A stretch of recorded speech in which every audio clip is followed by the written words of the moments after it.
And we are live. Hello, everyone. Welcome back. This is day 21 of our 31 days challenge. Are you here with me? Can I see your charts? Can I see your thumbs up? Can I see your messages? Okay, so this is day 21, and we have an interesting topic, an interesting challenge to discuss today. So, if you are here, please let me see you. And before we start, I would like to invite you to subscribe to my YouTube channel. Please, after this session, if you have not subscribed to my channel, just go to the subscription button and subscribe. And then you can go to the notification bell and click on it so that you can get notifications whenever I post a new video, okay, or maybe in the course of this challenge. So I also have pages on Instagram, a page on Facebook. Please do well to follow me, do well to like, do well to comment. I would appreciate that a lot. So, day 21. I hope you are as excited as I am. So, what does a child enjoy or dislike about school? What does a child enjoy about school? What does a child dislike about school? Now, what a child or a teen likes or dislikes. In fact, let me leave the like for a while, because when children like something, right, it shows all over them the excitement and everything. But when children dislike something, a lot of times they either tell us or they keep it to themselves. So, what a child or teen dislikes about school is a common sentiment, right? That parents, most of the time, school owners, or even teachers will just be tempted to just easily dismiss, right? Will be tempted to dismiss because, right, everybody feels school is compulsory. Go to school. I did it during my time. I climbed mountains. I passed through streams and rivers to go to school. I knew the importance of school and all these blah blah blah stories that our parents tell us. So in this time that I expect that I'm carrying you from in my car, from car to school, from this to this. What other challenges do you have? So most of the time, it's very easy for us to dismiss it. In fact, it's very easy for us not to even acknowledge that children might have challenges, right? Aside from academic challenge, children might have other challenges. So that is what we want to talk about today. So aside you go to school, school is like vegetable. It's compulsory. You have to go. You must do it, even if you don't like it. It's like a drug. You don't like it, but it's good for you. You must take it. But that doesn't mean that we should dismiss the feeling or the challenges of our children. Does it mean that we should not look for a solution or make school or the school environment or even the home environment conducive for them so that they will also enjoy their school and their transition from school to the house? Okay, so that's what we want to talk about today. All right, there's a saying that a happy student is a productive student. When your child is happy about everything, now everything, not just academics, there's a lot more than academics going on in our schools. So when your child is happy about academics, your child is happy about their classmates, the teacher, the subjects and everything, you would see that your child will be more productive. Your teenager will be more productive. Now, a lot of times when we look at school like this, so many parents of teenagers who are in the university forget that those children, they are still teenagers, right? Right now, we have teenagers from 15 going into school. We have teenagers that are about 16 going into school. So most times, if you do not keep your eye down to know their challenges, they just go there. In fact, so many parents, it will surprise you to know that so many parents do not even know the amount of mentoring that is needed, guidance, coaching that is needed, especially towards that end of secondary school and beginning of university. Because I remember when I was in school, I think I was about 17, 18. I was still a teenager. So many other people younger than me, my age, they came into school confused. Okay, I was a little bit confused too, but I was able to navigate my way. So what about those that do not have what it takes, the resilience to navigate their own way?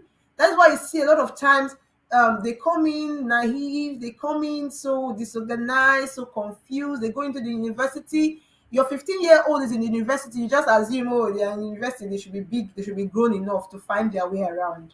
Okay, so now we're talking about the dislikes about school. So think about your child in nursery, in primary. Think about your child, your teenager in secondary. Think about your teenagers or even young adults in the university.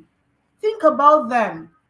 Okay, feeling positive about school is associated with higher academic performance, higher academic achievement. So many times it's like we just pass through school. So a lot of time, by the time those teenagers get to like year three for a 4 year course or year four for a 5 year course, that's when it dawns on them that they are actually in school. And at that time, by that time, it's already too late. It's already too late. So most times, year one is always a disaster for so many teenagers that go into school. Okay, most times JS1 is always a disaster for many teenagers or children or preteens that go into school, especially those that go to boarding schools. So I want us to look at it. What are some of these challenges? What are some of these challenges our children could be facing in school? Okay, let's look at homework. Some children have issues with too much assignment, too small assignment. Now, the most important thing is that we get to understand our children, right? Some children will love a lot of assignments. Is it good for them? Is there a balance? Yes. So when your child is in a school that does not give as much homework, you have to find a way to add more, because some children will say, we will not tell you, but they feel really bored, they don't have a lot to do. On the other hand, there's too much. Some schools feel they just need to cover their syllabus, so there's too much for them to do, and they're having a lot of mental breakdowns, emotional meltdowns, and you would think, oh, they're just being stubborn, they're just being grumpy. But you don't know that it is the environment of school that was so unfavorable for them. And when they get home, they just want to relax a little to calm their nerves down. But then they still come home and face the things they need to do at home. So sometimes some assignments might be too easy for some, too difficult for others, and if they don't mention it, it begins to affect them psychologically. Okay, emotionally, it begins to get to them. Okay, another thing that could affect children when it comes to school is getting up early. Imagine you that is a worker, you know how what it means. Sometimes they towards the middle of the semester or the term, they are already drained, like they're already tired. So that could be something that our children may dislike. So this is why we need to ask them. Okay, sometimes this waking up every day could lead to lack of sleep that could be draining, or insomnia that could be affecting them in one way or the other. Some children do not like their teachers. Some children do not like their teachers, and because you have made it look like school is compulsory, they must go, they don't even want to mention it to you. Okay, imagine a child growing up that way and feeling, okay, the teacher doesn't have to be interesting, the subject doesn't even have to be interesting too, and they're just there. That is why a lot of times our children are performing badly academically. You don't know that it is these circumstances surrounding their classroom, their teacher, and the school environment. You do not know. So, what does a child dislike the most about school? Is it the uninteresting teacher or the boring teacher? I remember how we zone off a lot of times when we're in school. So, imagine that child, that teenager, carrying that mindset to the higher institution. As the lecturer is teaching, they are zoning off. They don't see, because they have passed through that stage where they just find a way to try to read towards exam. They take it on that way. So we need to know so that we can help them. Okay, some schools are so competitive, some schools are less competitive. So You need to know which one fits your child. See, all this idea that, hey, my child must go to a boarding school. Not every child is built for a boarding school. Not every teenager is built for a boarding school. Not every teenager is built to travel out of the country for their first level, for their first degree. Not every teenager is built to go to a university far away. So you must understand the peculiarity of your child when it comes to school, whether it is nursery, primary, secondary, or the university. You must understand the peculiar. That's why we learned personality traits yesterday. From the personality traits, the temperament, and everything about the child, you can tell what is best for the child and not follow the bandwagon. Oh, everyone is going to the boarding school now. Let me bring my child. Some children are not built for day schools. Some children are not built for boarding schools. Where does your child fall? Some of our children are in the wrong schools. The learning style, good thing we are going to talk about it tomorrow. Learning styles. Some children, the learning styles of the school they are in now is affecting them. They are not able to learn effectively. So you think, oh, my child is performing poorly. You don't know that it is because of that particular school your child is. So sometimes it's not even about how expensive the school is. The most expensive school may not be the best for your child. So what is best for your child? Some children may be finding it difficult coming out to do presentations in school. You will need to know so that you know if you need to enroll that child for extracurricular activities like presentation, confidence building activities. You need to know. That is why imagine going to the university and you see some final year students that are supposed to have their seminar or their project defense. They start fidgeting. They don't know even what to do. They're so confused because they don't have the foundation. They don't have it in them. These are things that we're supposed to build as parents. We don't want our children to get into a system and just pass through it. We don't want that for our children because they pass through it, they come out confused. They come out as confused as ever. So we want a situation where our children are so built for the school system that when they get into the university, they know what to do. They are mature enough mentally, emotionally. They have the resilience to fight whatever challenge it is that is facing them. Okay, so some of our children might also be so distracted. Lack of concentration might be a problem in whatever school they are in. You need to find out why exactly they are so distracted.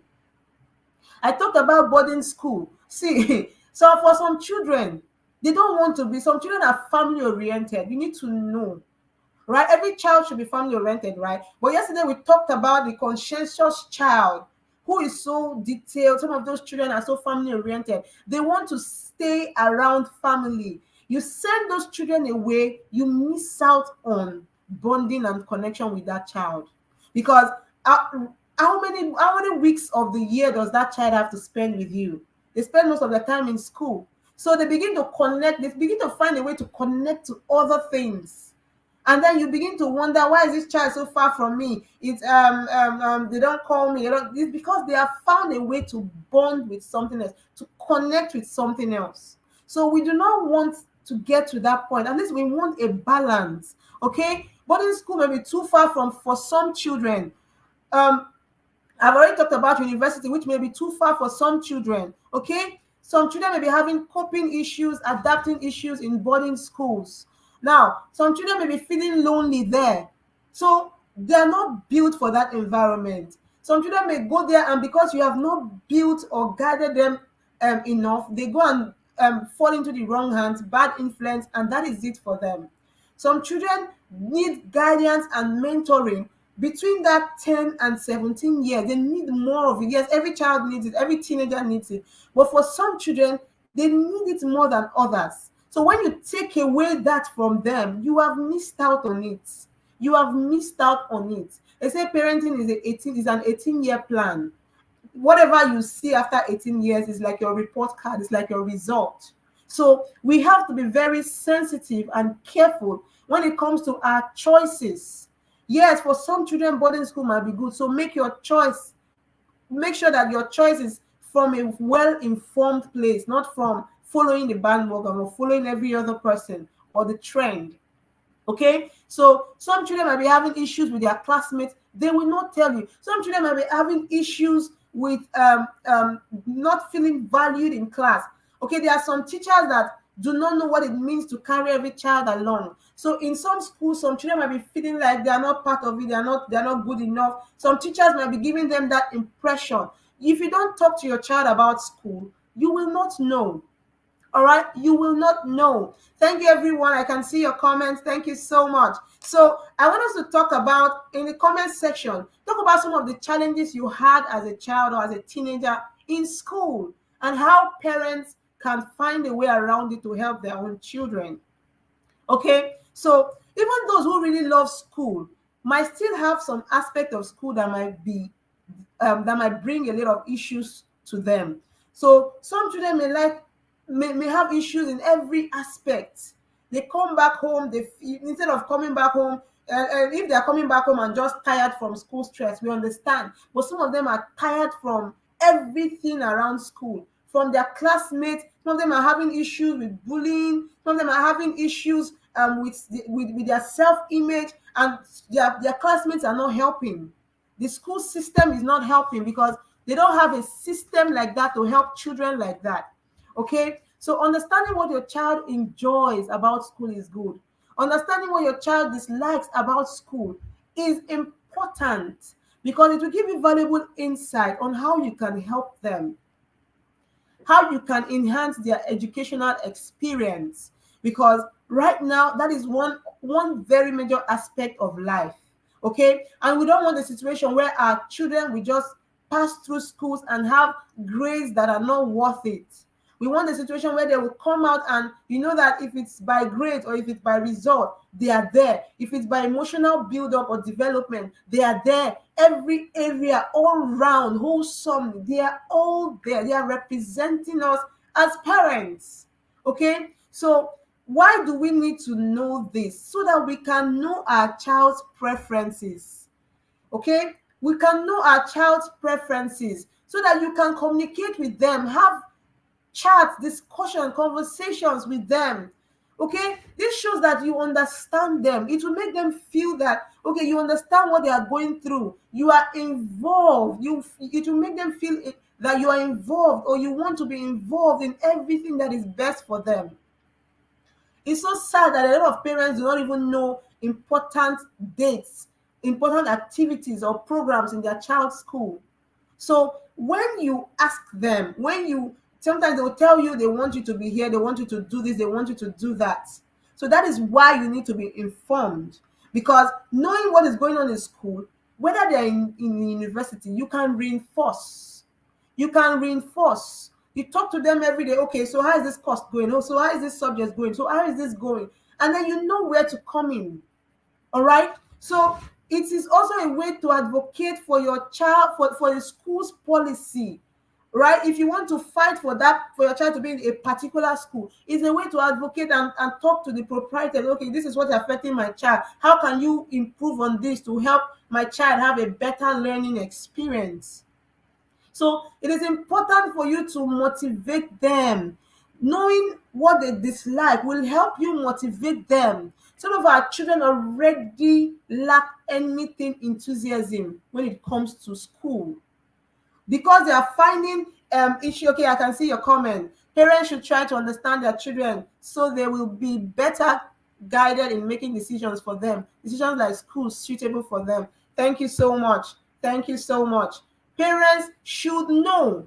How many of us went into the university feeling confused, feeling lonely and left out? It is because we did not have the guidance. We did not have whatever we needed at that point. In fact, most persons go to school, maneuver their way, navigate their way on their own, and it's not fair for our children to go through that experience.